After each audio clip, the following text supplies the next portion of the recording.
Super చూడ బాబు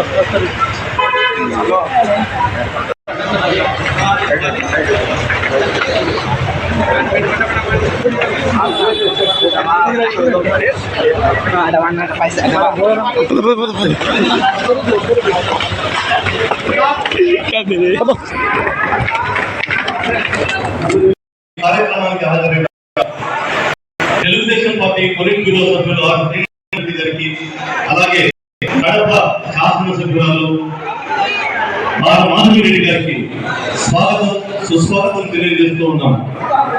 పవిత్ర రంజాన్ మాసంలో ఈరోజు ఇక్కడ రాష్ట్రవారి ఆధ్వర్యంలో ఏర్పాటు చేసిన ఇఫ్తార్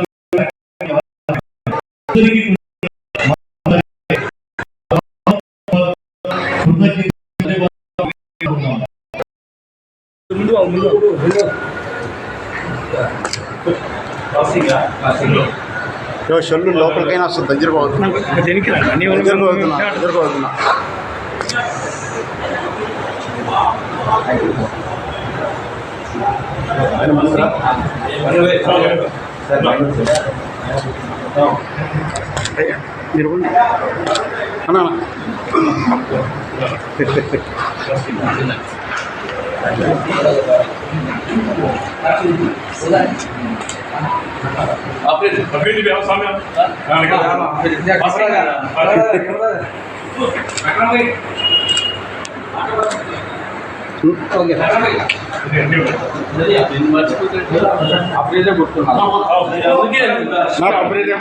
ప్రతిసారి అఫ్రీజ్ పెడతాను.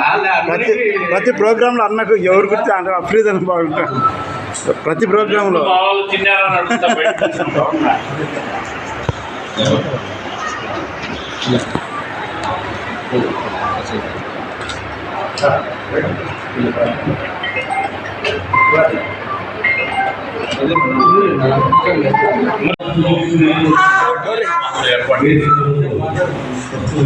కార్యక్రమం రావడం జరిగింది.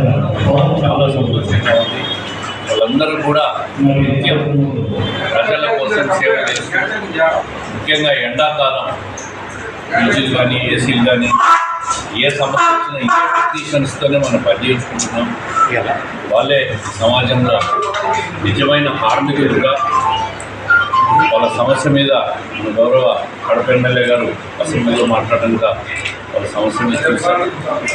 కేంద్ర ప్రభుత్వం స్పందించాల్సిన అవసరం ఏంటి, కేంద్ర ప్రభుత్వం దృష్టికి తీసుకునే వీళ్ళని కూడా department of labour government of ఇండియాలో చేర్చాలనే డిమాండ్ను ముఖ్యమంత్రి గారి దృష్టిలో పెట్టి భవిష్యత్తులో కేంద్ర ప్రభుత్వం దృష్టిలో తీసుకుపోయేదానికి ప్రయత్నం చేస్తామని చెప్పి హామీ ఇస్తున్నాం.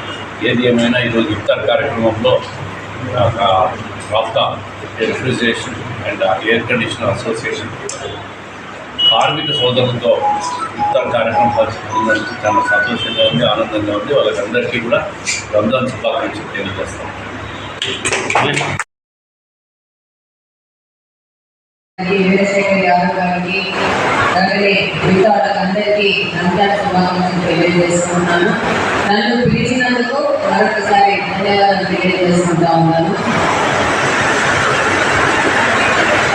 ఈ దినం ఏసీ లేని ఇల్లు లేదు, రిఫ్రిజిరేటర్ లేని ఇల్లు మనకు ఎక్కడ రిఫ్రిజిరేటర్ లేని ఇల్లే ఉంటుంది. మేము కూడా సంవత్సరానికి 5-6 సార్లు ఏసీ మెకానిక్ పిలిపించుకుంటా ఉంటాం. అలానే 3 రోజుల క్రితం పిలిపించుకున్నాం. అన్ని ఏసీలు మళ్ళీ ఒకసారి చెక్ చేసుకుంటే ఎండాకాలం వదిలేది చాలా వేరే కావాలని చెప్పి పాపం మా అబ్బాయి వచ్చేసి ప్రతినిధుల ఆధ్వర్యంలో మాధవి రెడ్డి గారు కడప శాసనసభ్యురాలు, అలాగే శ్రీనివాసరెడ్డి గారు తెలుగుదేశం పార్టీ పొలిట్ బ్యూరో సభ్యులు, వారిద్దరినీ కూడా మనం హృదయపూర్వకంగా సన్మానించుకుంటూ ఉన్నాం.